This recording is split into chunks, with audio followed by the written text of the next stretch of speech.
Yeah, so today we have a very special guest. It's a Bearden. Bearden, Yeah, Bearden. So Brad is basically does the whole marketing for Frank Kern. So Frank Kern is like a godfather of marketing, and Brad does like the marketing for him, which is I'm looking so much for insights from this interview myself. It's mind blowing. So Brad, if we can start. I know that you have not very, not very like straightforward, line, in life. You had some challenges from like early on and stuff. So if you can tell more us about yourself and, just so we can, see where you're coming from and how you got where you got now. Yeah, dude, absolutely. So as a lot of people in the internet marketing world I have found, and I don't know why this is, I had a real jacked up childhood. I came from a very poor family, extremely poor family. And my biological father, the only memories I have of him are him literally trying to murder my mother in front of me. And he ended up going to prison. So I never had a relationship with him. I was then adopted by my father, who I carry his last name, Bearden. And he was a great man, took me and my baby sister in as his own, was really great. Showed me what being a man actually looked like in this world. But unfortunately, when I was 12 years old, he passed away in a car accident. And from that point forward, I was really broken and kind of left to figure life out on its own. And it was interesting. Let's just say I did not do a great job of it. By the time I turned 18, I was a full-fledged alcoholic. I was a chameleon of sorts. Didn't have an identity, so I just became whatever I thought people wanted me to become in order to try to make friends or please people. And as we know, that's not necessarily a great way to live. However, I will say now, looking back at my life as a whole, up until this point, that characteristic trait has served me well in the marketing world, being able to understand different perspectives and adapt to those for different campaigns. So 18 years old, graduated high school, alcoholic, decided to join the United States Marine Corps, go into that, but not all in. I went into the reserves. And so that was a point in life where my alcoholism really took a hold of me, because here I am, 18 years old, and the United States Marine, you couldn't tell me shit, right? If you want to tell me I was drinking, I'm a Marine, who are you? Like, I had this ego that was out of this world, and it just sent me down the spiraling down path. Like, I just did a lot of stupid shit. And while I was 20 years old, just before I turned 21, on a drunken night, I decided to, because actually right before deployment to Iraq. So I kind of look at it as it may have saved my life. But on a drunken night right before that deployment for Operation Iraqi Freedom, I get hammered. I'm drinking all day, went fishing earlier that day, and then went to this party at the night, kind of like a send-off party. We run out of alcohol, and I'm out of money. So I come up with a brilliant idea that I'm going to go rob a store for some more alcohol. So I go into the store. All right, check this. This is a good story. So I go into this store. It's a grocery store, big ass grocery store. I go into the store, and I get 2 cases of Bud Light. And apparently I'd written like a note on a piece of paper, right? And I walk up to the cash register, and I put the 2 cases of Bud Light, and the note said something about give me your money. I have no idea. I'm assuming that's what it says. And the lady asked me, like, are you serious? And I was very polite. I answered her, it's on the surveillance camera. Yes, ma'am, I am. And so she's like, okay. So she gives me the money out of the cash register. I grab the 2 cases of Bud Light, and I start walking. And I tell her, thank you, by the way. I was like, thank you, ma'am. And I start walking away, right? So I walk out. I get to the car, stumbling, mind you, stumbling drunk. And I forgot one very important thing. And that was the keys to the vehicle. We're still sitting on the counter, right? We're still sitting on the counter at the cash register I just robbed. And get this, let me show you how brilliant I was. In the exact same parking lot, not down the road, in the exact same parking lot. Guess what also is in that parking lot? Police car. A police station. No, not a police car, a police station is in the same parking lot. So nonetheless, my career as a criminal was quickly put to a halt. I was arrested, and I was actually charged and ultimately convicted of armed robbery. not because I had some gun and I was brandishing a weapon, but I had been fishing all day, and I didn't know this at the time, but I quickly found out that if you have a weapon in your possession, doesn't matter if you brandish it or not, if you have a weapon in your possession during the act of a felony, it's considered an armed offense. And in my in my pocket, I had a fishing knife. And so when I was arrested, since I was technically armed, I was charged with armed robbery. Long story short, ended up spending 4.5 years in prison. So I'm sitting in prison, and it is a wake-up call of sorts, right? I mean, I really have to come to terms with reality. What I had considered to be friends and family all basically washed their hands of me like they want nothing to do with me, and rightfully so. I was a bad dude. I was a liar. I was a thief. I mean, all these things, and it was all wrapped up in just, I didn't really have an identity, and I was an alcoholic, and it was all this pain I was just trying to mask one way or the other. And it ended up, oddly enough, becoming one of the greatest blessings, because I had to get sober, right? I was in prison, and I had to come to terms with the reality that, look, this is either my life, or I can choose to begin creating something, like I can take ownership of what I want to become. And obviously, as a young white man going to the penitentiary, I needed to get in shape, in real good shape. So I start, physically taking care of myself, and start studying. They have a library there, all these books on personal training and kinesiology and all these things. So I'm studying, and I decide in my mind, I'm going to become a personal trainer. So for 4.5 years, while incarcerated, I'm studying every book that I can. I can't like take any official course. There was no like college or anything, but I can just get books and learn on my own. And so that's what I did, and take and practice on my own body. And I got in pretty good shape and learned a lot. And so when I come out, and I was actually miraculously released, like literally a miracle, 6 months before. I was supposed to be a mandatory 5-year sentence, and all of a sudden I got released 6 months earlier than I thought. Just literally woke me up one night. It's like, you're done. And I got accepted into some special program, and so here I am. I literally had nowhere to go. I had no one to come pick me up. So literally a corrections officer from the camp drove me from Huntsville, Alabama, or Decatur, right outside of Huntsville, down to Birmingham, Alabama, which is a 2-hour drive, and dropped me off at the curb of a halfway house in the inner city. It was like, hey, best of luck to you. I hope they give you a place to stay. Thankfully, they did give me a little bunk in their halfway house, and here I am. I got to start my life as something, and I was dead set on being a personal trainer. And this was on November 30th, 2009, right? So right at about a little less than 10 years ago. And it was also in the greatest recession, we hope, of our generation. So there's a lot of people out there with bachelors and masters and PhDs that can't find a job at this time. So the rhetoric that I was being told by the halfway house is, look, you've been convicted of a felony, you've been in prison 4.5 years, you don't have a college education, you just need to kind of find a job digging a ditch or at Walmart or something. And like be grateful. And I'm like, no, dude, that ain't me. So I'm going to all these different places, and I'm applying. And there was a decision I made while I was incarcerated. It wasn't at the beginning like a smart person would. It was about 2.5 years in. I had a spiritual awakening, and I made the decision I was never going to lie again. Like that had just brought so much hell and turmoil in my life. So I was going to tell the truth at all costs. And to this day, I'm probably one of the most blunt people and authentic people you ever meet. And it's not always the greatest thing, because it costs me a lot of friendships, but it's who I've decided to be.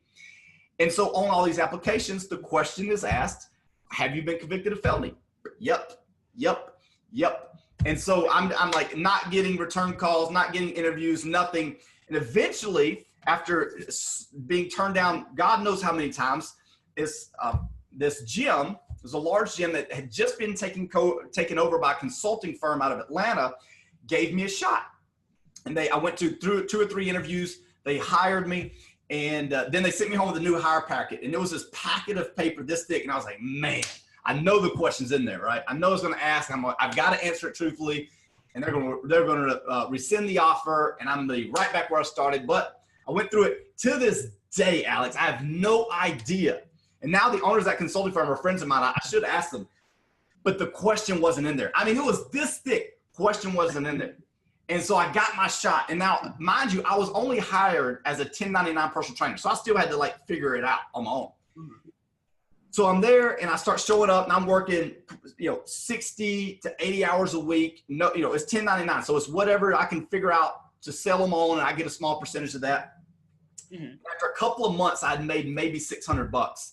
But I started getting my rhythm. And within the next 30 days, I had outperformed the fitness director over that 30,000 square foot facility. So the guys from Atlanta that own the consulting firm, they come in, they fire him, give me his position, give me his salary, plus this commission structure. I'm like, baby, I'm made, right? And within 30 days later, 30 to 45 days later, there's also 2 other gyms. So there was it was a small franchise, but all made huge 30, 40,000 square foot clubs. I was promoted to the regional fitness director over all of them, because I think there's something to be said for every entrepreneur, especially in the ad buying space or marketing space. Like, look, there is something to be said about somebody that's hungry, right? You can have all the skill sets in the world, but when you're fucking hungry, when you're just like, man, I'm gonna make this shit happen. Like, all the technical skills, they'll come, but when you're hungry, like, you make opportunities for yourself. So next thing you know, less than a year out of prison, I'm making 6 figures and life is grand. Things are amazing. I get married. I have 2 little girls. They're still my world to this day. They're upstairs running around right now. Today is a snow day in Alabama. And so they shut down the whole daggum state, and literally no snow fell at all. None. But just because they thought it was. So anyways, but while they were 9 months old, unfortunately, me and their mom had a falling out, and it was a real tough falling out. We're great now, have a great, amazing friendship now, but I start going through a divorce, and because of the circumstances, I get awarded full custody of them. So I get full custody. However, through that process, I won't go into details, I was financially devastated. Completely devastated. I had gotten my credit score to an 805. I had money in the bank, like things were good. And when I filed for divorce, me and the girls moved out, and I literally left with $500 to my name. And because of some circumstances that are outside of my control, within 60 days, my credit score went from an 805 to below a 500. I was crushed. And of course, I'm dealing with the emotional turmoil of it. I'm dealing with the financial turmoil of it. I don't have any family or anybody that can, I can't afford a babysitter. So I literally had to have 2 guys from my local church who paid for my first month's rent at an apartment and for my my deposit for my lights to be turned on. Had nothing. Again, on this, thinking about where I came from, I was on this high, man, I've won. I've beat the system. Here I am. And now everything's ripped out from underneath me. And so my logic was, well, let's start my own business. Let's do my own thing, because the corporate, I couldn't bring the kids to work and leave them there. That I tried, it didn't work. But they're 9 months old, dude. They're infants, and I'm having to feed them every 3.5 hours. It's this whole deal. And I'm trying to figure out this life as a dad in the first place. And so, like any great entrepreneur, I'm like, man, I have no money. I have no credit. I have no cosigner. I have nothing. But hey, I'm going to go start my own business. So, because that makes sense, right? So I go out and I start knocking on the doors of all these commercial real estate agents. And I'm like, hey man, what can it take to get a lease? Remember, I have nothing to offer, literally no income. I've got nothing. And so I'm laughed at, I'm hung up on, I'm told to leave, but I just keep at, and when I say, I'm told no, I'm talking hundreds of times. I'm mocked. I'm cussed at, what are you doing? Wasting my time. And I can understand from their perspective, right? I'm the most unqualified person that could ever sign a lease.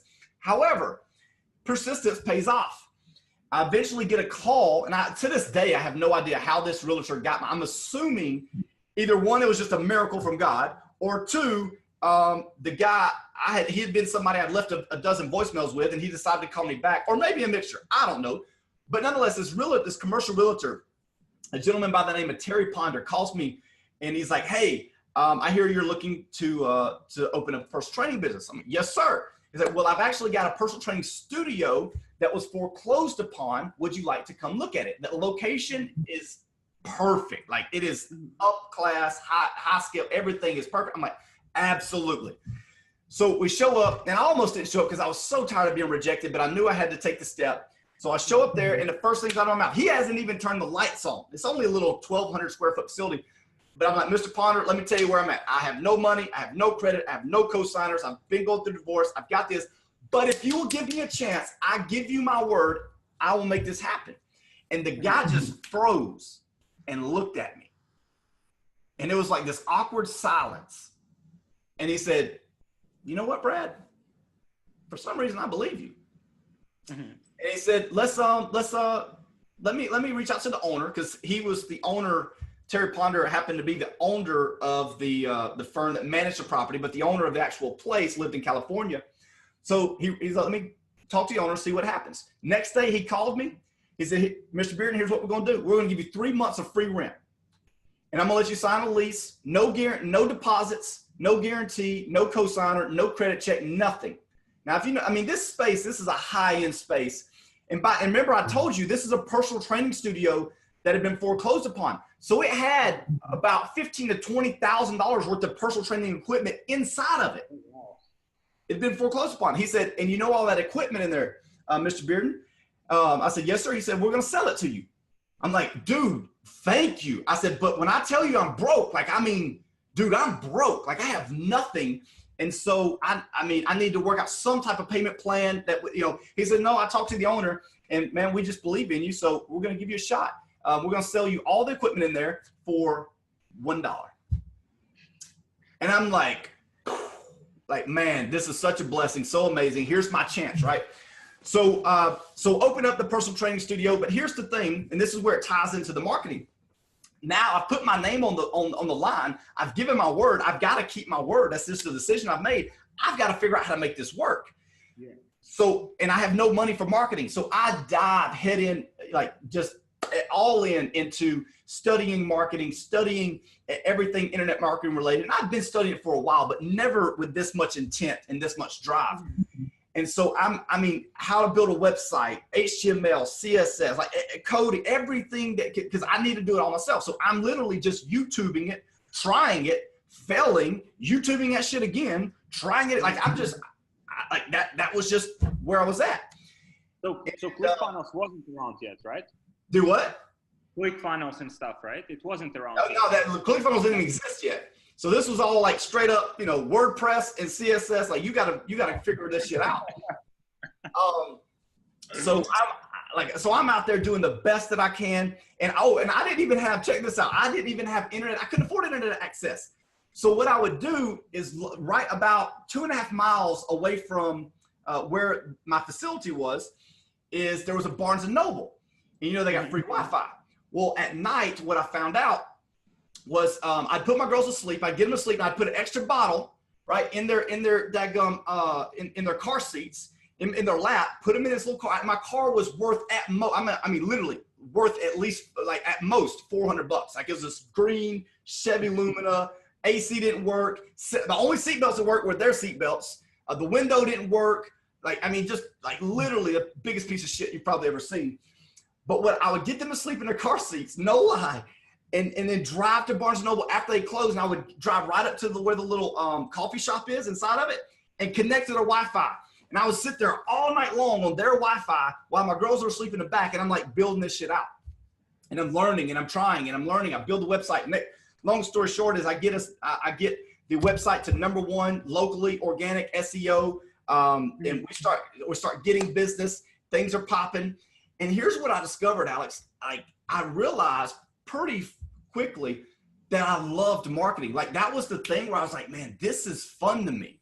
This was that was where the passion, I realized that the fitness thing wasn't going to be a long-term play. It was just a means to an end, but my true passion was marketing and sales and also systems.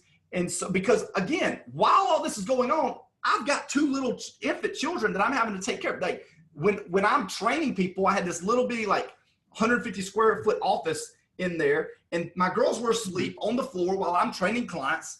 I mean, it was gangster as shit. Like this was the rubber flooring. When I started, there was no rubber flooring and I bought it one piece at a time off Craigslist because it was like $35, so I could only afford it one piece at a time. So all the early clients that I got in, homie, they had all rug burns on their arms and shit because they're like on this carpet. I mean, it was gangster as shit. But the whole time I'm falling in love with marketing, with copywriting. My first direct mail piece, horrible. But what's funny about it is I couldn't afford the stamps. So I've got enough money to have it printed out and bought some envelopes from the Office Depot.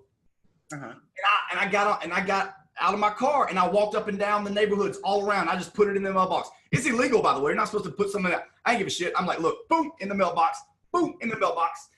And I was just doing whatever that I possibly could to get ahead. And also in doing that, I also became an Infusionsoft ninja, right? Because I had to systematize everything. I didn't have a choice. I didn't have the capacity to do it all. So I became very, very proficient at building out automated systems and getting everything done out of pure necessity. Like I had to. And so long story short is 18 months later, we're doing $1.2 million and I've got a team managing, doing everything. And I'm like, it's completely systematized. I'm completely removed from the business. And the thing around us, there are tons of nationally branded franchises. I mean, when I say around us, I mean within a 2 to 3 mile radius. I'm crushing all of them. Everybody's like, what the fuck is this dude? I'm charging more than all of them. Like in some cases, 2 and 3 times as much. And I don't have any of the fancy equipment. I don't have the big space, but my marketing and my sales process was so strong, nobody could compete with me. Was like direct mail for that you've used, or? Oh, it was all like when it clicked was Facebook. When I figured out Facebook, I was like, oh my God, like everything got me a little bit of money in. And the first time I took everything that I had tried offline and I put it in a Facebook ad, it like clicked. I'm like, oh my God, this is the Holy Grail. And then that's where, so everything that I was able to do in Facebook had its roots in all the other marketing channels I had tried, right? Google AdWords, everything that I had tried all came together in Facebook for me. And so I doubled down, tripled down, quadrupled down on that. And from there, I started consulting, like you see a lot of people do in the fitness industry, other fitness businesses. And that was okay. I did well at it, but I didn't like it because I don't have a lot of sympathy. Obviously hearing my story and people are scared to spend money and they're scared to like risk it on advertising. It's like, bitch, I didn't have nothing. I risked the money to feed my children on ads. So like, I don't have any sympathy there. I'm like, motherfucker, if you can't put skin in the game, you can't win. And there's truthfully in the fitness world, there's this huge scarcity mindset. And I couldn't really jive with it. So I started venturing out into more service-based businesses with higher margins and more, abundance-minded people. Started doing really well there. That led into my initial first franchises that hired me for consulting. Did incredibly well. Then a couple of really big franchises heard of that success and they hired me. And the first big one, I increased their front end acquisition by 400% within 90 days. And I mean, we like blew it up. So that kind of put my name on the map. And this entire time I was continually reinvesting myself. And I was actually in, at the time, Kevin Nation's mastermind. And we were meeting in Maui and I met Jason Hornug, who you might know. Yeah, sure. And so we met in Maui and we really hit it off. Obviously both being in the Facebook world and doing consulting and different stuff. And he introduced me to Frank Kern.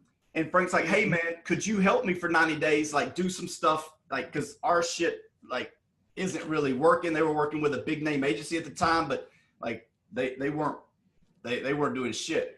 And so I said, yeah. So I came in for 90 days and it was the most profitable 90 days in paid media that he's ever had. He's like, fuck dude, what does it take? Cause at this time, obviously I was doing my consulting and also it's spun up an agency on the side that was kind of self-sufficient. And he's like, what will it take for you to walk away from all that and just be my CMO?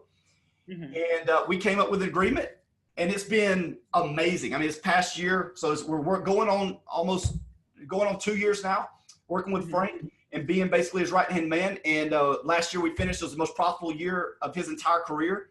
And that's saying something, right? Considering his track record. He was around like forever, right? Yeah, he's been in the game for 20 years. So it's been a lot of fun. But I will say, and we've got epic stuff coming this year. Like this year will be lights out. Moving to Miami, moving the offices and everything down there. There's a lot of good things happening. But the thing that I think, if I were to share them, I would want marketers specifically who we're talking to like take away from my story is people like, man, how did you get to where you are? Well, yeah, Facebook ads is what led to it, but understand that really that's just on the surface level. What led to my ultimate success and being where I am now and consulting like literally all of the top people in the fucking world, like if you name them and you would consider them one of the top 5 media buyers in the world, I probably have trained them, or at least they're ad buyers. Like, I mean, I have a lot of influence and I'm able to work with a lot of really high profile people, but it's not just because I got great at one skill set. It wasn't just Facebook ads. It was the fact that I understood the entire sales cycle. I understood the everything that comes into that, from indoctrination to acquisition to retention and everything, and how to leverage paid media in all aspects, not just one shot as a front end acquisition. I think there's in all that, learning all those skill sets. Remember, they didn't necessarily pay off immediately. Yeah. A lot of those things, like I tried, I failed.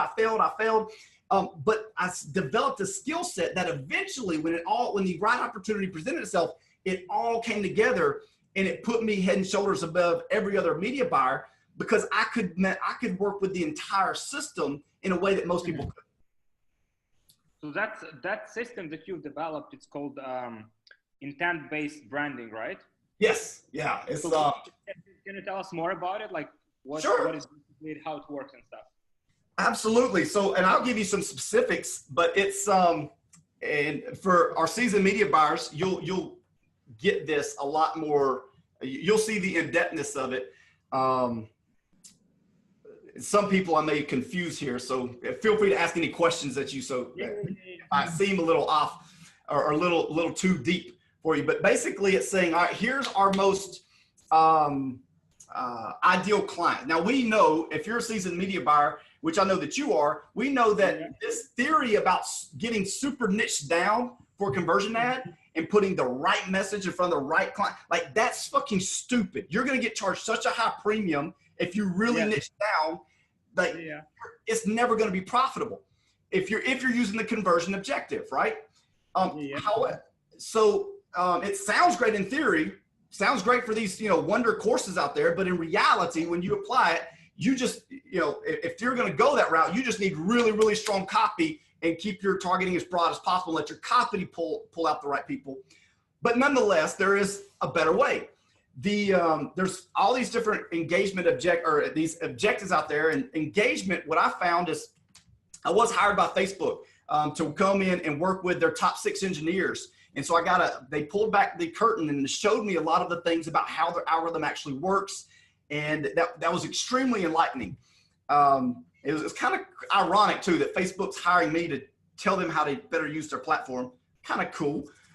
But as I'm sitting there, I learned a lot. And the engagement objective, this is some true inside information that is, it overlaps with the conversion objective over 80%. Meaning, like when we choose an objective, a lot of people don't realize that when we choose an objective, we're choosing a bucket of people, right? Yeah. Who are most likely to do that certain activity based off their historical track record, right?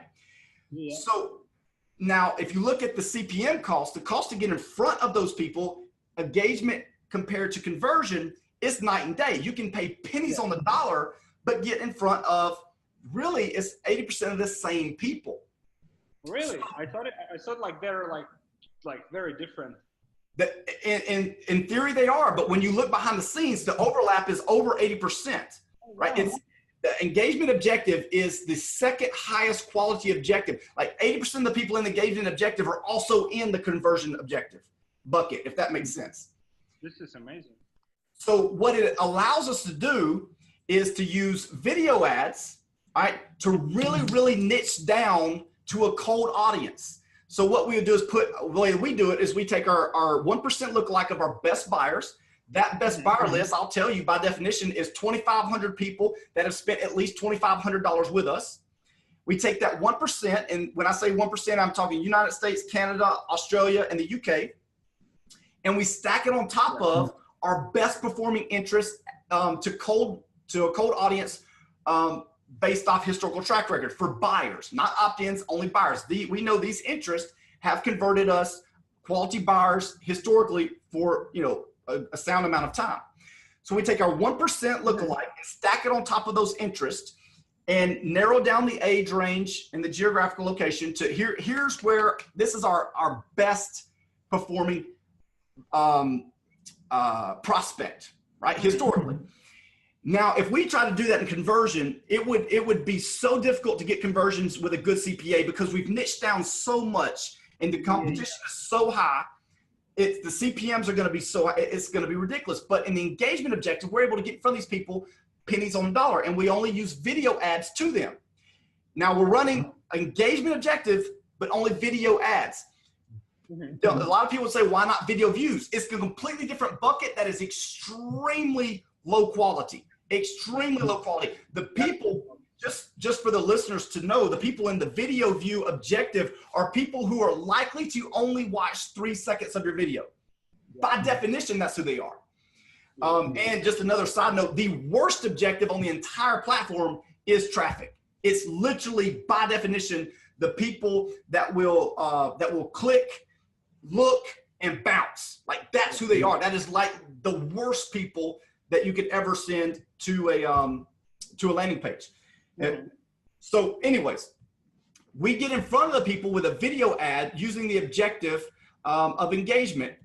And once anybody watches 25% of any of these videos, which for us are typically between 5 and 8 minutes in length, these are true value videos that are only they're giving, is Frank just giving a lot of value, building a lot of goodwill, right? And now once they've watched 25% of any one of those videos, they've then raised their hand and identified themselves that they are more than likely a good prospect for us. Wow. Right? So we've mined them out of this ideal audience for pennies on the dollar. And here's what happened. We have an exclusion, a catch-all exclusion, where if you have watched any of our videos, 25% of any of them in the past 365 days, you are now, or if you liked our page, or if you've engaged, or if you've been in our retargeting list, in any retargeting list for the past 6 months, you're excluded from that audience. So as soon as they do any of those activities, they're now removed from this. So we're perpetually mining this ideal audience for pennies on the dollar. Now, as soon as they do watch 25%, not only are we excluding them from that audience, but we are now targeting them with a plethora, with like 50 different retargeting videos, all in separate ad sets, right? And all of these are using the engagement objective so that we can continue to indoctrinate them with goodwill for pennies on the dollar. The only exclusion, what we would call the warm bucket, now that they've moved over to this warm audience, they've watched 25% of a cold video. The only exclusion we have is if they watch 25% of that specific video. So each ad set only has one video. And if they watch that 25% of that video, then they are excluded from that ad set. So they're not going to get that delivered, but they'll get the other 99 constantly. So every time, once you watch one of our videos, you're in our world. Like you're not going anywhere. We're going to bombard you with videos until you do one thing. You either click the hide all button or you buy. Yeah, I'm probably not because I'm in Malta, so I'm not in your ideal location. Yeah. Wow. We stick with the big four, and then what we're also running on top of that is conversion ads to anyone who's watched 10 seconds within the past 3 days, 7 days, and 30 days of any of those warm videos, right? So if they've been mined out of the cold audience and then put into the warm audience and watched 10 seconds of any of those videos in 3, 7, or 30 days, we're hitting them with conversion ads. So because all the engagement ads are continually running, we're perpetually renewing those audience in real time. Like and I'll tell you, here's an example of what this has done, Alex. You'll appreciate this. So before me discovering and launching and building out this methodology, when I took over the ad account from Dominate Web Media, they were getting book buyers at about $30 a book buyer, and with an average cart value of about $30, which was okay because they were breaking even and the money's made on the back end, right? So that was about where we are. When I came in initially, I just took over from what they had. We scaled that up. We got it down to about $25 a book buyer, and our average cart value was still around 27, 28. So we're a little bit profitable, but still it was, like it was okay because of the back end was so strong, but not anything to be excited about on the front end. Introduce this methodology now every single day from our book funnel alone. And this works for everything from a book funnel to our $40,000 mastermind, everything in between. But just from the book funnel, for example, including the engagement cost. So I'm not excluding that cost, including the cost that the money that we put in for the engagement audiences to build the audience and the retargeting. Our CPA for that same book buyer now hovers around $16 to $17. However, our average cart value is now $54. Wow. So on the front end, we're damn near tripling our money on the front end every single day because of the indoctrination that's there, and it's never ending. It's perpetually renewing every single day. So our CPA has dropped, our ACV has shot up, and that allows us to market at such a grand scale because we're so cash flow positive. Like, it's ridiculous. So, I mean, it was the same method. Like, so many people probably in this group have wanted to launch an agency, and we decided, hey, we're going to try it. Which, by the way, we are not fans of. Like, we stopped accepting clients because the agency world is not for us. God Almighty, it's as you know, it's a headache. I mean, when you can't control the entire sales cycle, it can drain you dry. But the like, for real, like sometimes you want to jump off a cliff. But we were like, hey, let's give this a shot. It was like at day 47 or 48 of us launching the agency using this methodology. We were at and maintained $260,000 in monthly fees, monthly recurring revenue. That's just our fees, right? I mean, in less than 60 days, we had hit this thing, and people were like, but Brad, how much is that? Because it was for Frank Kern. More than 60% of the people that signed up had never known of Frank Kern before. There was a 21, yes, it was a 21 day, because our prices were so high. Our service fees started at 10 grand a month and went up to 20 grand a month. So these were people that were CEOs of 8- and 9-figure companies. The majority of them, 60% of them, had not heard of Frank Kern until 21 days. It was right at our sales cycle took about 21 to 20 days from indoctrination to sign a client. Like, it was unreal. Using the same system, right? Using the exact same system, just changing the messaging for who we were looking for. So, like, now it's like interesting parts. How do you actually, so it starts from the end, right? Like, who's the ideal prospect, and then you kind of like reverse engineer, like what kind of like content would be interesting for them, like what kind of content would add value to their lives, like how is that your like thought process or something different? Yep, that's exactly it. So we start with, and we use, honestly, Google, I think, has more insight into mining information from a database, or at least more insight that they'll share. I'll say that when it comes to the demographics of your ideal clients. So we went through Google to find out, like, all right, here's our ideal client. Here's who they are. Give us as much information on them as we can. And basically what we found out is our ideal client for the agency was an older white guy that was on social media but never clicked on shit, like never engaged on social media, but was on there pretty, like a Caucasian male in the Big Four, that had a social media account and actively used it, but never really engaged, never posted, never did anything.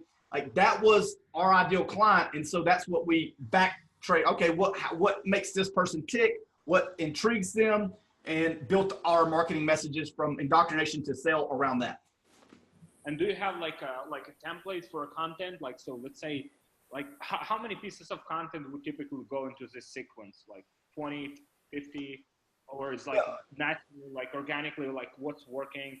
Like, yeah, so from the cold audience, we typically just have like 5 to 6 of our, what we would consider our pretty videos, because it's the very first touch, right? And we want to make we want to make a really good first impression.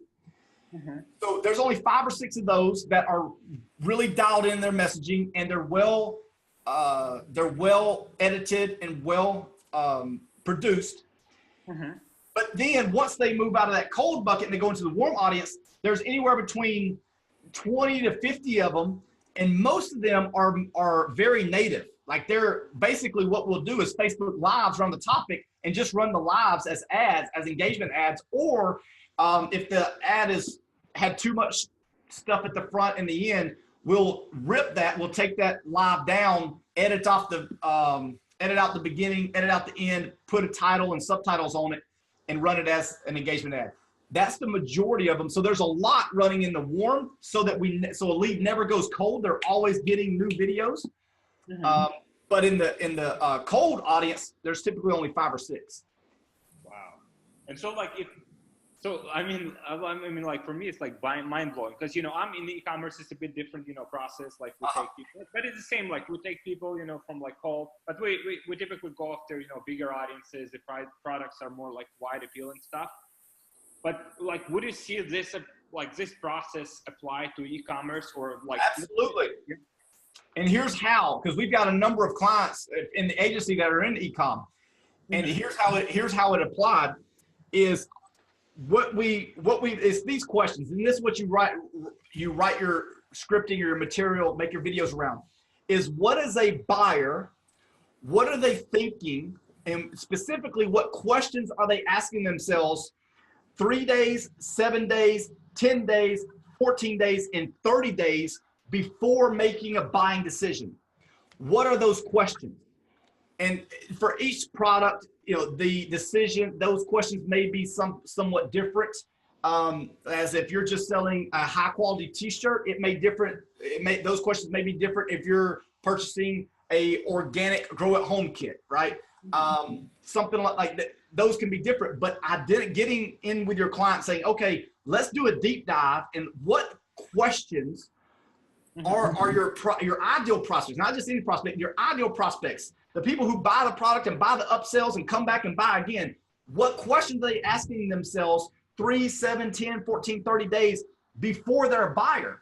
And that's what you make your helpful content around, because they're asking them questions, and as soon as they see this video on the screen, like, damn, this person, like, he's read my mind. Like, that's what I need. And then they see, because they watched that first video, now they're seeing all these other videos. You instantly position yourself as the go-to expert, and like, well, son of a gun, this is the guy I should be talking to, right? And they become not only a buyer, but a buyer with high intent. So they're buying typically more upsells.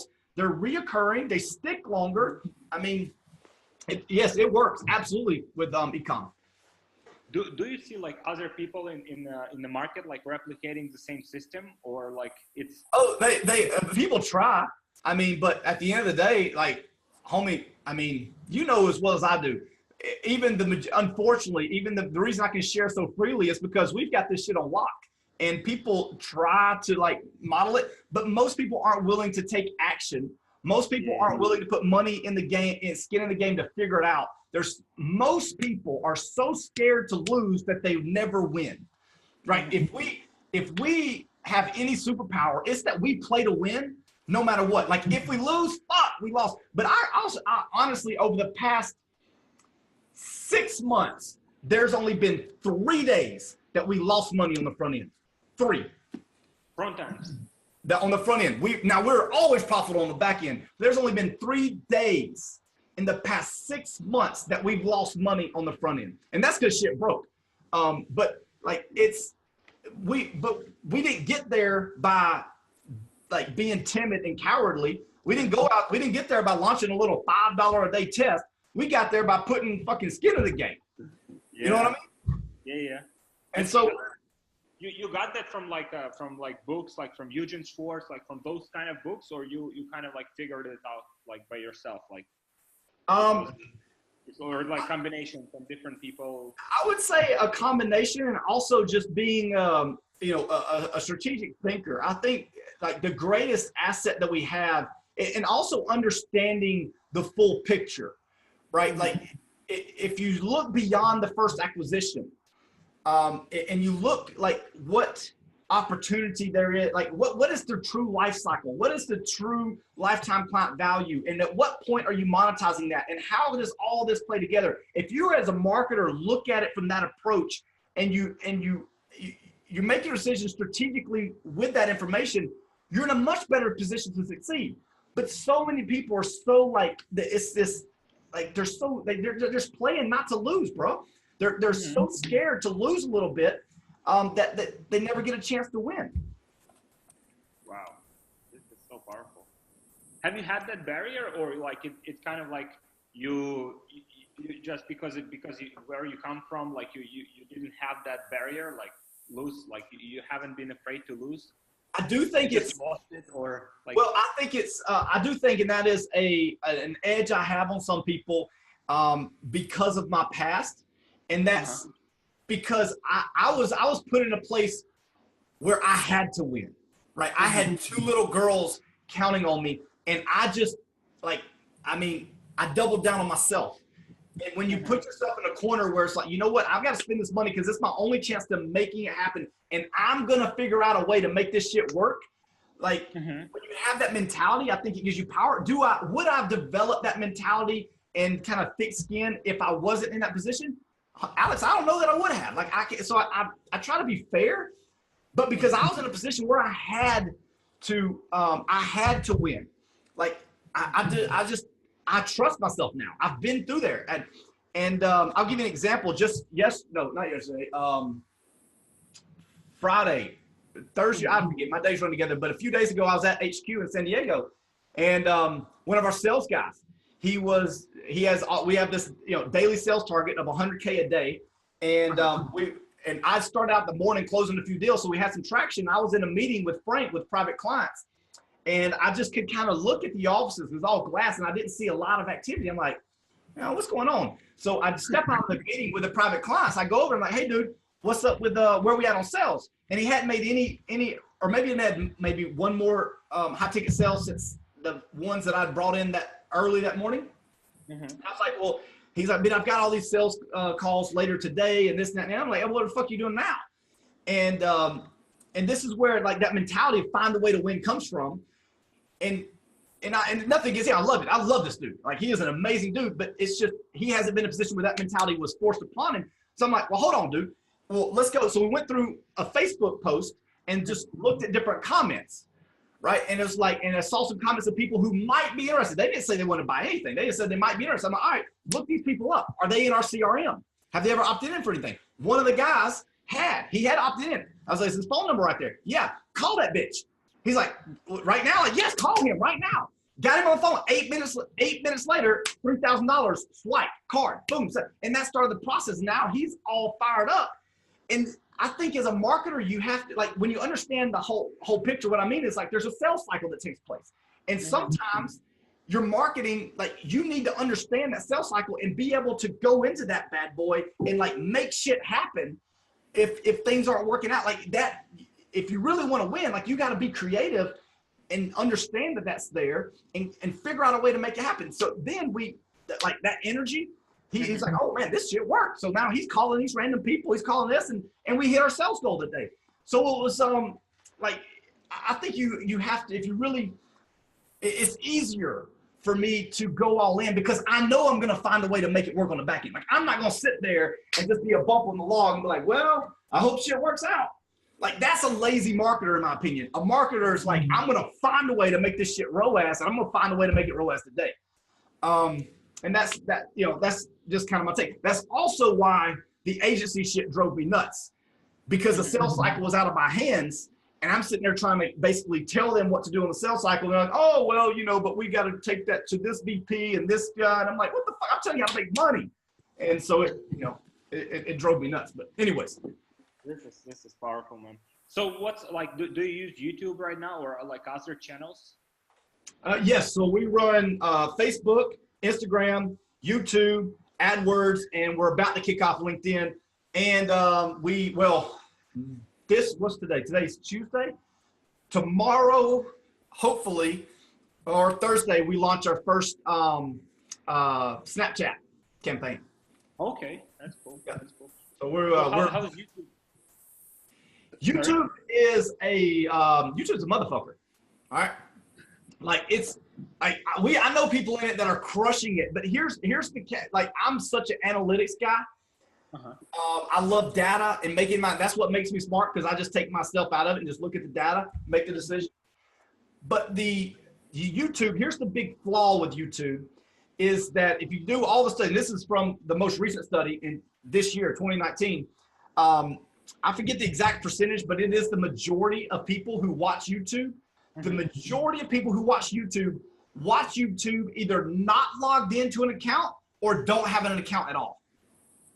Okay. So when you think about the targeting, it's impossible. And think about it. Most people, when you go watch a YouTube video, if you're not natively logged in through Google Chrome or something, you're not going to go out of your way to log in. You're just going to watch the fucking video. And so from a targeting perspective, although Google does have like enormous amounts of data, targeting in YouTube is much more difficult at scale, because most of the people that are watching on a platform, literally the majority of them, are not logged into an account. So it's tough. Now, again, with that being said, there are people that are crushing it. We just hired Tommy Powers, if you're familiar with him, to help us kind of like figure out to optimize our stuff some more. So we're still, I mean, we're profitable on a daily basis, but barely. Like we're profitable by like $200 to $300. Like it's like right there. But we'll see. So Facebook and Instagram like largely like better for you. Yeah, absolutely. Yeah, Facebook is by far the #1 converter from an instant ROAS perspective. Instagram #2, YouTube #3, Google AdWords #4, LinkedIn. We only run organic stuff there. We ROAS that, but we don't run traffic there. We just post on a daily basis. And we'll see. I'm excited about Snapchat. I really think Snapchat is a big opportunity.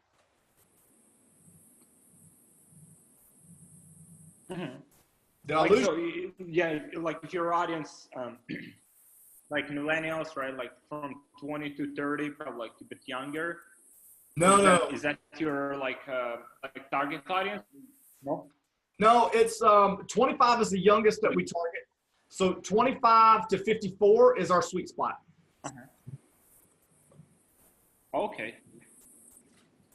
And so you still use the same, because I used to buy like the book from Frank Kern, like using from that funnel, like book funnel. Is that like still around, like the same funnel, same pages?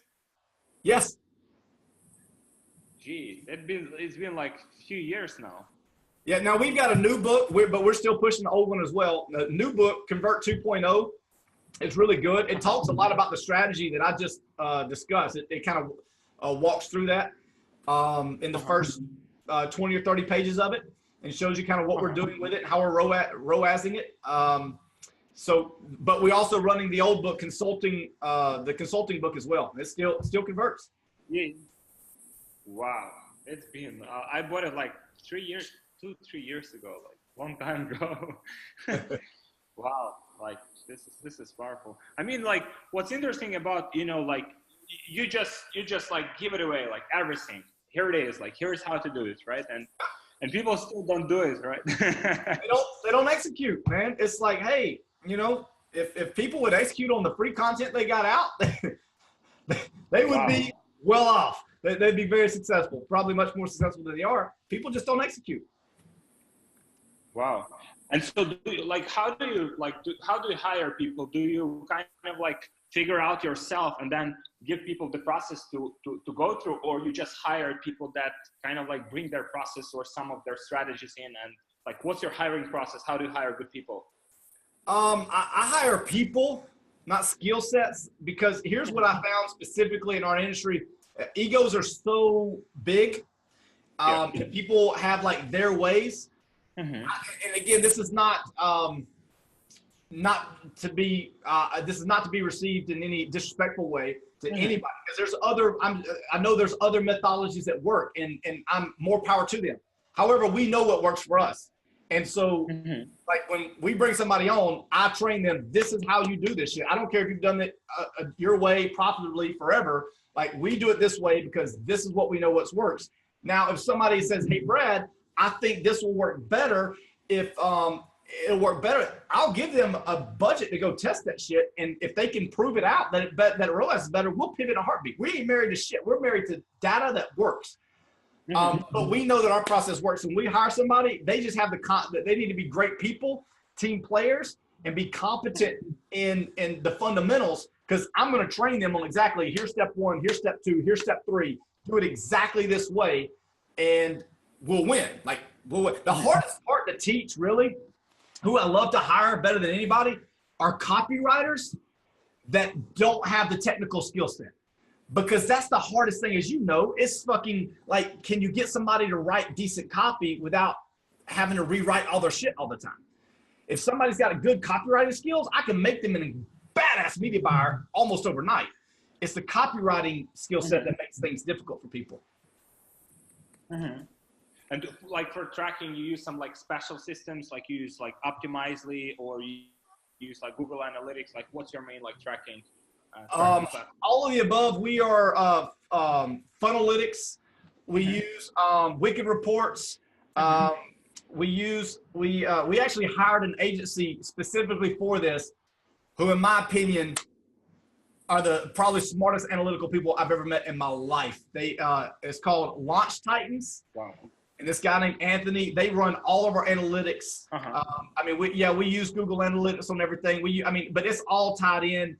And if I tried to explain to you everything that we track, it would be, I'd make myself sound dumb, because they are so much more. But we track everything. Like, literally, we track, what are the conversion ratio? What is the conversion ratio to people that that auto played, or that had a pause button or didn't have a pause button? What's the lifetime value compared to those people? What's the, wow. We are super, super granular in all of our analytics. Like, once a person from the cold audiences watches their first 25% of that video, we know how long it's going to be until we monetize that person on average into a customer, and what that first transaction is going to bring us. So we know how much to spend to get that. We can, and what time frame we need to float it. We are so super granular in everything. Everything. Wow. So it's deep, but I don't manage that, man. Launch Titans does an amazing job. They are fucking brilliant. Oh, wow. Brad, we'll be wrapping up. Is that okay? That's okay with you? I've learned so much. I have this. I'm not lazy, so I'll be working on implementing this stuff for myself. Now, how do people find you? How do people? Like, what you share now is probably like, if implemented, it's worth like hundreds of thousands of dollars, right? How do people find you? If people want like more value out of you, like, how do they find you? Just go. You can either follow me personally on Frank Kern, Brad Bearden. Follow me on Facebook personally. I post every day. I do a Facebook Live from there, but it's not all marketing. If you want to see all my marketing videos, just go follow Frank. Typically 3 to 5 times a week, I go live from Frank's page, teaching nothing but content on ad buying, media buying strategy, stuff like that, like simple stuff, how to build a Facebook ad, just stuff along those lines. So follow Frank, or follow me, or follow both. But I'm sold out to Frank's mission. Like, Frank is a great man, and I'm sold out to our mission to build his brand and to really dominate this space again. So, I mean, if you go follow me and Frank, the amount of free content that you see that we put out every day, it's like, seriously, it's worth hundreds of thousands of dollars if it really is. And how do you like, one more question, because, you know, I'm so curious about your, like, do you have like a, so you produce a lot of content, like, do you have someone who just outlines the content for you, or you kind of like have a lot of ideas that like in a backlog that you execute on, or like, how does it work? Like if you want to produce like a lot of content on a scale, like consistently, how do you make this into the process? So what I have found is that we struggle with that at first because we're always trying to make new content, and we thought that people would get tired of the same old thing. But again, we track everything, and that's not the case. So what we do is we have to find basically like our 3 core pillars, right? And all of our content is wrapped around those 3 core pillars. Like, so for one of them, for example, is advertising is good. Right? Advertising is good. If people don't believe that advertising is good, then they're never going to want to do business with us. You know, and so often many business owners, they don't think advertising is good. So providing examples and case studies and information around the core belief that advertising is good, right, is a core pillar of content. If you look at somebody like, and I'll give you another example, like Grant Cardone. You know, Grant Cardone would tell you, invest in real estate. Right now, he's got 1,000 different ways. Multifamily. Exactly. Right. He's going to sit there and say that, like, you know, he's going to tell you 1,000 different topics around that, but it's all, he's got his 3 core pillars. And one of them is invest in multifamily. You know, another one is who's got my money? Somebody's got our money. You know, who's got their money? And he may say it different ways, but it's always around those topics. So what we found is we got identified our 3 core pillars, and all of our content is in some shape, form, or fashion around that. And how we the best way that we've come up with it, at least I can speak for me personally. What Frank does, I'll tell you his process. His process, he wakes up in the morning, listens to classical music, and will write out like an outline of what he wants to talk about over the next 2 to 3 days. And so it may be something that he goes live with that he discovered that morning, or it may be something he discovered the day before, but he's gonna do that. Me, I get on my treadmill, have no idea why, but about 10 to 15 minutes into my run, I'm running on the treadmill, like it'll just come to me. I'm just more creative when I'm running. So then when I get off that, I will write a headline, and then I'll either go live or I'll record it, and right then, like I have to be in the moment, and I just do it raw. The only thing that I recommend, if you, as long as you are an expert around what you're talking about, is memorize your opening and your closing, what they call, you know, taking off and landing the plane, because that's where most people get stuck and they lose their confidence, specifically if you're going live. Just write down the opening statement, memorize that bitch, and then write down how you're going to close it. The last thing that you're going to say, the last sentence or 2, memorize that bitch. And like, I promise you, if you're an expert around that, you'll fill in all the gaps, and they'll come across authentic and a much better received than as if you try to script this entire conversation out. Wow, it's powerful. I thought, like, you know, you just sit here, like you sit, you know, by your desk, and then you're thinking, you know, just, you know, some topics and stuff. But it has to be something like some inspiration from the inside. You have to find your own way, right? Well, one hack I'll share with you that I do is, because I know our core pillars. I know, like, here's what I'm an expert in. Here's where I know that I can add value. But one of my like hacks to spur my creativity is a lot of times when I'm running, I'm listening to a Blinkist book. Are you familiar with the Blinkist app? Yeah. Is that so? It's like summary of books, right? Yeah. So the Blinkist app takes all, like, it's got, you know, a few thousand nonfiction books, mostly business and mindset and marketing books, that have basically been condensed into 10 to 15 minute audibles with their biggest and most valid points in them. And so I'll listen to a book on the Blinkist app as I'm running, and I will take the information from that book, and I'll be like, this is a great example of this mythology or this strategy or how this could apply to someone else's business or marketing. And so, I mean, it takes me 10 to 15 minutes. I'm running anyways, and I'll get that idea based off that book's content. And that's like how I hack my creativity, is I get a lot of stuff from Blinkist. Wow. So what would be like your top 3 books like that you would recommend, you know, everyone read? Top 3, man, that's a tough question.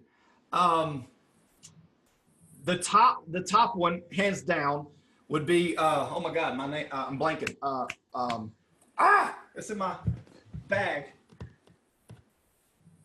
Oh my gosh. Well, I'll go with the top 2. Why am I blanking? The Black Book. Dude, I've just had a spacing. What's the Godfather, the Bible of copywriting? Breakthrough Advertising, or? Yes, Breakthrough Advertising. Why in the world? God, I have no idea. That's the only book that I carry around with me everywhere I go. Although I'm traveling, it's the only book that goes with me all the time. So it's that hard would to read, isn't it? Yeah, it's hard to read long. Like it's like to sit down and like read it. That's why it stays with me all the time. I'll just read a few pages and write notes and like So it's something that like that's a book that I read. Right? There's so much stuff in there. Like that's a book that I'm literally always reading because it's just because of that. But there's so much power in it. That would be one, and another classic that I'm sure most people have read, but I just think is extremely powerful when it comes to marketing, is How to Win Friends, Influence People. I read that multiple times each year. And Persuasion is, I would put in the top 3. And if I were to throw a bonus out there, I'm looking at my bookcase right now. Man, there's so many. I'm really a fan of, and this is more of a big business-minded thing, but I'm really a fan of Titan. Are you familiar with Rockefeller, right? Yes. That's a like that book about John Rockefeller is like, it is so enlightening if you just look at his lifestyle and how decisions were made, and like there's a lot of, that's something I read multiple times each year, and I think is a book that's many times overlooked. So that would be like a top 4. Thank you so much. I mean, you're so generous, you know, like with sharing this stuff. I mean, I haven't seen like many people sharing like this stuff so freely, and like, you know, like most people just this and this, like they don't go into like details. You just go like, here's exactly what we do. Like if you want, like replicate it, you know, dominate it. I mean, it's been a great pleasure. I'm looking forward. So if I see around traffic and conversion, sure. looking forward to meet you there.